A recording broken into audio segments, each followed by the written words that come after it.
સતત બંધાતી હતી માં લોટ સાથે રોટલીમાં ક્યાંક. ઓહો. સતત બંધાતી હતી માં લોટ સાથે રોટલીમાં ક્યાંક, પછી ચૂલે ચડી શેકાતી હતી એ તાવડીમાં ક્યાંક. એટલે આનો સંદર્ભ એ રીતે હું લઈ શકું કે હું નાનો હતો અને મારા ફાધર એક્સપાયર થઈ ગયેલા અને મારા મધરે એકલા હાથે અમને ઉછેર્યા.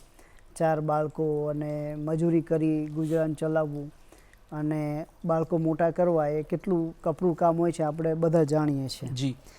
એટલે એ સંઘર્ષ મેં મારી આંખે જોયો છે, એટલે એ કદાચ આ કવિતામાં આવે છે. જી ઇરશાદ. કે સતત બંધાતી હતી માં લોટ સાથે રોટલીમાં ક્યાંક, પછી ચૂલે ચડી શેકાતી હતી એ તાવડીમાં ક્યાંક, ને ઊંચકતી હતી તગારા આફતોના રોકડીમાં ક્યાંક.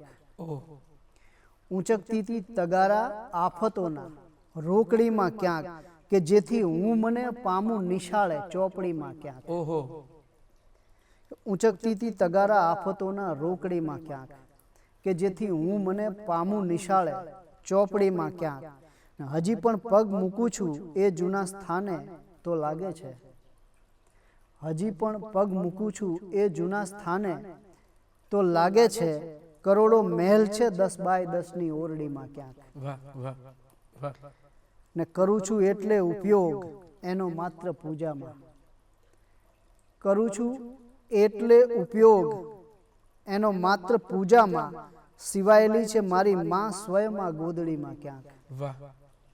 કે સતત બંધાતી હતી માં લોટ સાથે રોટલીમાં ક્યાંક, પછી ચૂલે ચડી શેકાતી હતી એ તાવડીમાં ક્યાંક. વાહ.